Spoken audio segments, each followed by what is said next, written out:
Graines de sagesse par Fumilayo Mohamed Dorego.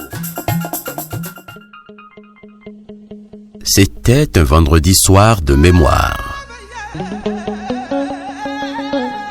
J'étais en plein tournage, la caméra à la main, quelque part dans le Bénin profond, quand mon téléphone sonna. Au milieu de la foule où se passait une campagne d'évangélisation, je me suis éloigné pour décrocher cet appel.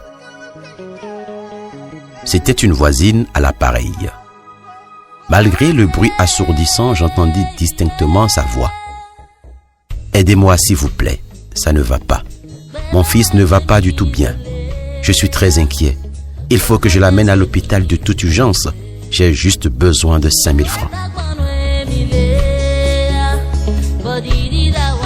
Je lui répondis que je n'en avais pas et que j'étais très loin pour pouvoir l'aider.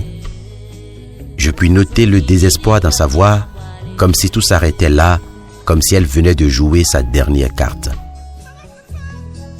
Ayant coupé le téléphone, je ne ressentais pas la paix du cœur. Alors j'ai pris le téléphone et j'ai appelé ma mère et j'ai dit « S'il vous plaît, mère, j'ai besoin de votre aide. Je vais vous envoyer une dame et je voudrais que vous lui remettiez 5 000 francs de ma part.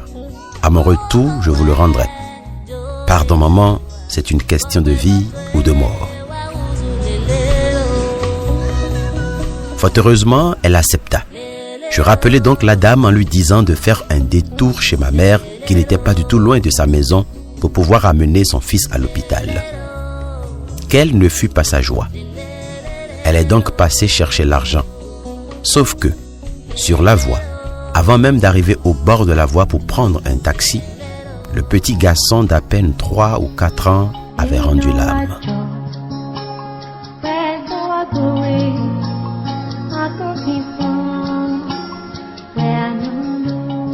Les larmes aux yeux, elle me racontait après qu'elle appelait son fils qui ne réagissait plus.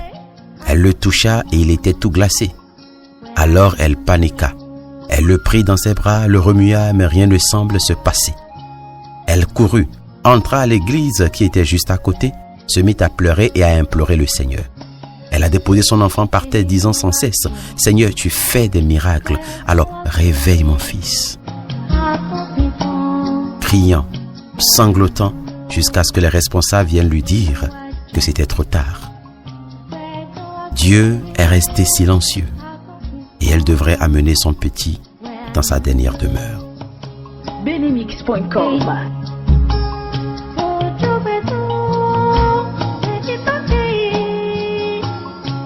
Cette histoire est un vécu personnel. C'est ma propre histoire. Enfin, ce garçon était comme un fils, car je suis ami avec son père, un monsieur que je respecte et considère beaucoup. Nous avions vécu des moments très difficiles où la pauvreté nous donnait des baffes sans cesse. Nous avions essayé tellement de projets qui au final n'ont pas abouti.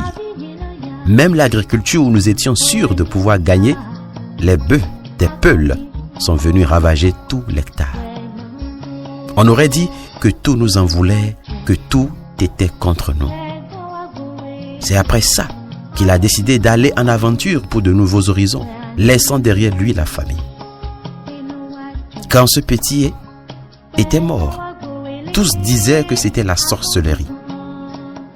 Mais je vais être honnête avec vous, je ne le pense pas.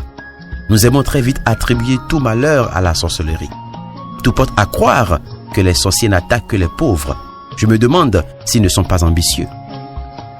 Et même si c'en était, laissez-moi vous dire qu'affronter la sorcellerie sans argent est différent de l'affronter avec argent. Si cette dame avait les moyens, elle ne garderait pas son enfant à la maison.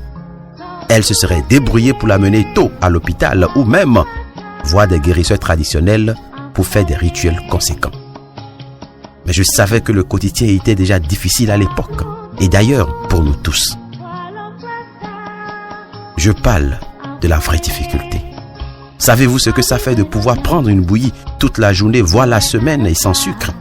Savez-vous ce que ça fait de devoir faire à manger à ses enfants de la pâte et du sel? Savez-vous ce que ça fait de manger toute une semaine sans poisson et toujours le même menu dépourvu de tout élément nutritif? Si vous ne le savez pas, vous ne pouvez pas haïr la pauvreté. Ce garçon est parti parce qu'il manquait de moyens pour prendre soin de lui. Ces dames n'avaient pas le choix et elles traitaient son fils à la maison avec les moyens de bord, comme le font d'ailleurs la majorité des braves mères africaines. C'est quand la situation s'est retournée qu'elle se disait qu'elle n'avait plus le choix. Imaginez si c'était votre fils ou votre fille. Comment vous sentiriez-vous? Imaginez si je n'avais pas pu donner cet argent. Comment je me sentirais encore aujourd'hui? C'est ce jour que j'ai haï la pauvreté et que je me suis dit à tout prix que je dois me battre et m'en sortir, mais dignement.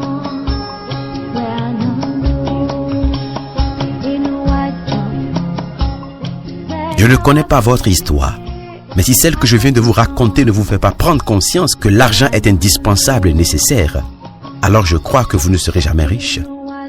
Je ne parlerai pas beaucoup, car l'histoire parle d'elle-même. À tous ceux qui ont vécu ou qui vivent encore la même situation, je dis courage. Osez croire, aimer et attirer l'argent à vous. Et votre vie changera si vous appliquez les principes que je partage avec vous en ces moments. Courage à tous et que la richesse vous accompagne. C'était Graines de Sagesse avec Fumilayo Mohamed Dorigo. Abonnez-vous à sa chaîne YouTube ou contactez le +229 66 92 0909 pour recevoir ce message. À bientôt.